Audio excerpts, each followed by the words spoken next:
안녕하십니까. 심내혈관 질환 관리 학술 강좌 시리즈입니다. 오늘은 이상지질혈증 치료 후 최근 이슈에 대해서 논의해 보겠습니다. 저는 모더레이터를 맡은 서울의대 보라매병원 순환기내과의 김상현입니다. 오늘 연자로는 연세의대 순환기내과의 이상학 교수님입니다. 이 시리즈는 대한심내혈관 질환예방학회와 심혈관 약물치료학회가 공동으로 개최합니다. 이상학 교수님 안녕하십니까? 네, 안녕하세요. 연세의대 이상학입니다. 먼저 최근 여러 가이드라인이 나왔는데요.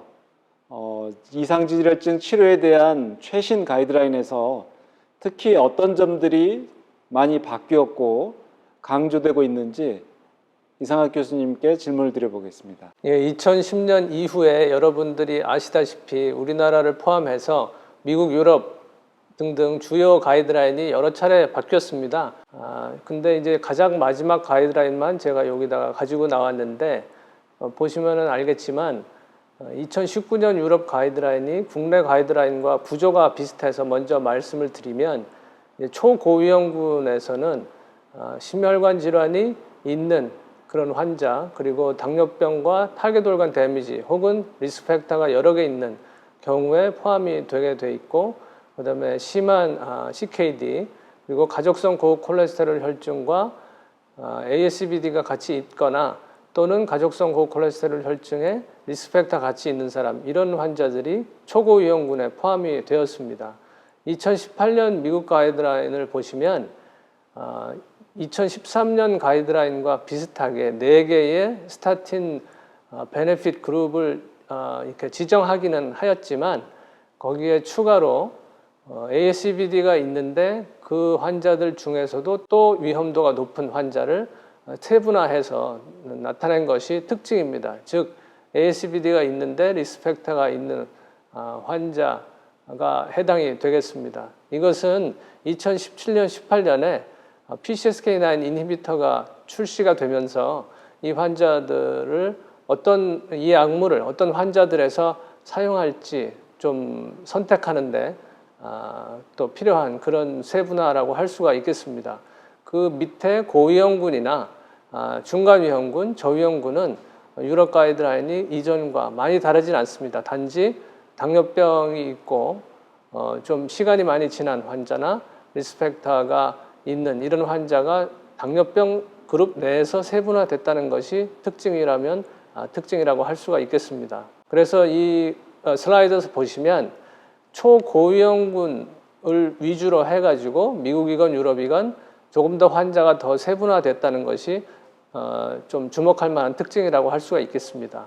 그리고 이제 약물을 언제 시작하느냐 이거에 대해서도 기존까지는 크게 막대한 차이는 있지 않았는데 2019년 유럽 가이드라인을 보시면 그 심한 초고위험군에서 LDL 콜레스테롤 55 이상일 때 약물 치료를 하는 것으로 굉장히 그 수치가 내려간 것을 알 수가 있고요. 초고위험군 중에 ASCVD가 없는 이런 그룹에서는 70을 초과할 때 약을 쓰도록 이렇게 해놨습니다. 그 전에 비해서 한 15나 그 이상 이렇게 수치가 내려간 것이라고 할 수가 있고, 그 다음에 이제 중간위험군도 LDL 콜레스테롤 190 이상이면 약물 치료를 하는 것으로 권고하였는데, 중간위험군이나 저위험군에서는 유럽 가이드라인에서는 이렇게 필수적인 약물 치료를 그전 버전까지는 권고하지 않았다가 이번에 권고 등급을 올린 것이 특징이라고 할 수가 있겠습니다. 그리고 LDL 콜레스테롤 타겟을 보시면 초고위험군에서는 유럽 가이드라인은 50% 기저치에서 50% 이상 떨어뜨리면서 동시에 55 미만까지 내리는 이런 것을 권고안으로 하고 있고, 고위험군은 50% 이상 떨어뜨리면서 70 미만으로 내려가는 것을 권고하고 있습니다. 이 50% 이상 떨어뜨리면서 55 미만으로 내리는 것이 중요한 이유는 초고위험군인 환자에서 그 LDL 콜레스테롤 기저치가 한 70 정도 되는 환자에서는 스타틴을 이렇게 저용량만 사용하더라도 55 미만으로 내려가기가 쉽습니다. 근데 이렇게 초고위험군 환자에서는 그 환자가 가지고 있는 심혈관 위험도 자체가 상당히 높기 때문에 충분히 떨어뜨려서 얻을 수 있는 베네핏을 충분히 얻는 것을 도모하기 위해서 LDL 콜레스테롤 기저치가 뭐 70 내지 80 정도밖에 되지 않는다 하더라도 50% 정도는 최소한 낮춰야 된다. 55까지만 떨어뜨리는 것만 가지고 만족을 못한다. 이렇게 이해하시는 것이 좋겠습니다. 지금은 이제 유럽 가이드라인 위주로 제가 설명을 드렸고요. 2018년 미국 가이드라인이 그 전해에 나온 미국의 이제 최종 버전의 가이드라인입니다. 여기서는 그 맨 첫 부분에 보면 10가지 새로운 사항을 주요 사항이라고 해가지고 이렇게 따로 지정을 해놨습니다.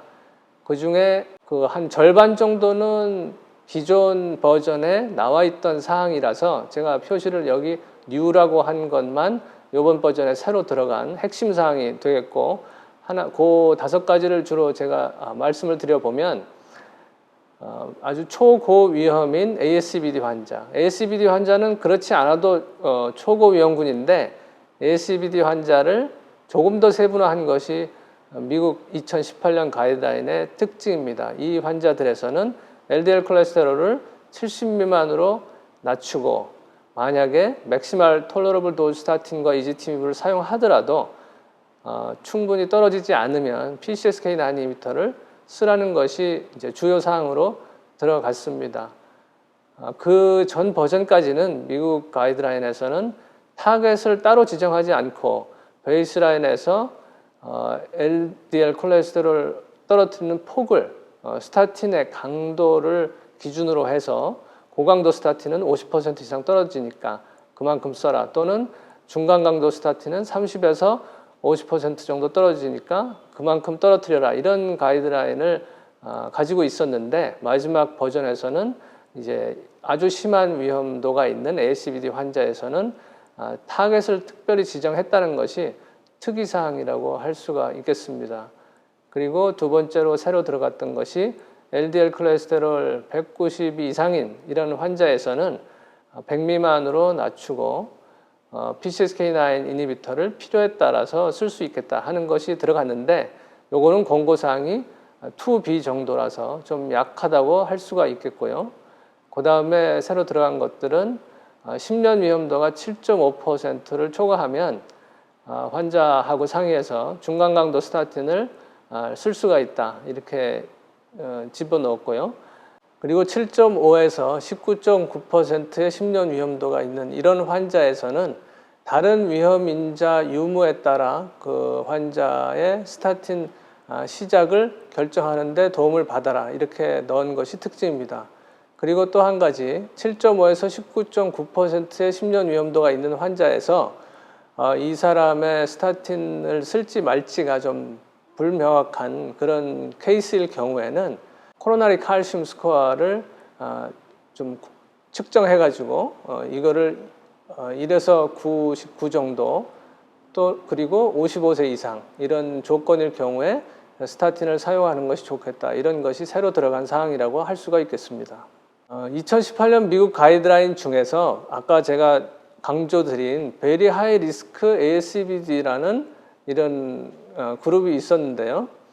이 그룹은 이번 미국 가이드라인에 처음 정의된 그런 그룹입니다. 사실은 그 전 버전까지는 ASCVD가 있기만 하면 초고위험군이고 그 이상 뭐 더 위험한 사람을 따로 분류한 적은 없었는데, 이제 약이 더 강력한 약이 나오고 어떤 사람한테 우선적으로 사용할지 정하려고 하다가 보니까 ASCVD가 있으면서 특별히 더 위험한 사람을 이렇게 분류하게 되었습니다. 그 분류 기준은 메이저 이벤트가 2개가 있거나 또는 메이저 이벤트가 1개 플러스 다른 리스크 컨디션이 2개 이상인 경우로 생각하시면 되겠는데요. 메이저 이벤트는 최근에 어큐 코로나리 신드롬 또는 MI 히스토리 또는 허혈성 뇌졸중의 히스토리, 그리고 증상이 있는 말초혈관 질환, 이런 것들이 포함이 됩니다. 이런 조건을 2개 이상 갖기는 사실은 뭐 아주 쉽지는 않다고 이렇게 생각할 수도 있겠고요. 거기에 이런 조건이 한 개만 있다면 다른 리스크 컨디션이 두 개 이상 필요한데 그런 환자들은 65세 이상, 65세 초가 된 노인이라든지 헤테로자이거스 FH라든지 또는 PCI의 과거력, 당뇨병, 고혈압 이렇게 조금 더 흔한 조건이 있는 경우에 포함을 시킬 수가 있겠습니다. 여러분들이 잘 아시다시피 원래 고지혈증의 치료 원칙은 이렇게 위험도가 높은 사람일수록 치료했을 때의 베네핏도 크기 때문에 더 강한 치료를 해라 이렇게 아주 근본적인 그런 원칙이 있습니다. 그래서 가장 위험한 사람은 제가 이렇게 관역에 제일 가운데 표시를 해놨는데 확립된 ASCVD가 있는 환자이지요. 그 다음 단계 위험 구도 그룹이라고 할 것 같으면 서브클리니컬한 아테로스클레로시스, LDL 콜레스테롤이 많이 높은 사람, 또 당뇨병 이런 그룹들이 들어갈 거고요. 그 바깥쪽에 위험 점수가 중간 또는 낮은 이런 환자가 들어가게 되겠습니다. 근데 2018년이나 2019년 미국 유럽 가이드라인을 보시면 요 가운데 있는 요 그룹을 더 세분화시킨 것이 좀 특징이라고 할 수가 있겠습니다. 이거는 어떤 배경을 가지고 있냐 하면 ASCVD가 있는 환자라고 할지라도 아까 말씀드린 다른 위험인자, 당뇨병이나 또는 기존의 스트로크나 어큐 코로나리 신드롬, 리스크 팩터가 심한 경우 또는 CKD가 있는 경우 또는 말초혈관 질환이 있는 경우 이렇게 보시면 10년 위험도를 보게 되면은 적게는 30% 내외, 높게는 한 45, 50% 이상도 이렇게 나오는 것을 볼 수가 있습니다. 그러니까 ASCVD 있고 다른 리스크 팩터가 없는 사람에 비해서는 이런 환자에서는 치료를 더 강하게 해가지고 베네핏을 더 얻는 것이 중요할 수 있다. 그렇게 이해할 수가 있겠습니다. 우측에는 제가 5년간 50%의 LDL 콜레스테롤을 떨어뜨렸을 때 넘버 니드 트릿 NNT라고 하는데 이건 낮을수록 치료의 값어치가 높은 것이죠. 치료할 만하다 이렇게 얘기할 수 있겠는데 위험도가 높으면 높을수록 심지어 아주 10년 위험도가 한 50% 가까이 되는 경우에는 5년 NNT가 한 10 정도까지도 내려오는 것을 알 수 있기 때문에 이런 환자들에서는 10명을 이렇게 열심히 치료하면 하나의 이벤트를 줄일 수 있다. 이런 그룹이 되겠습니다. 네, 이상학 교수님께서 최신 진료 지침에서 강조되는 내용들을 특히 초고위험군, 고위험군의 분류, 그리고 치료 목표치, 치료 방침에 대해서 잘 강의를 해주셨습니다. 이상학 교수님 강의 감사합니다.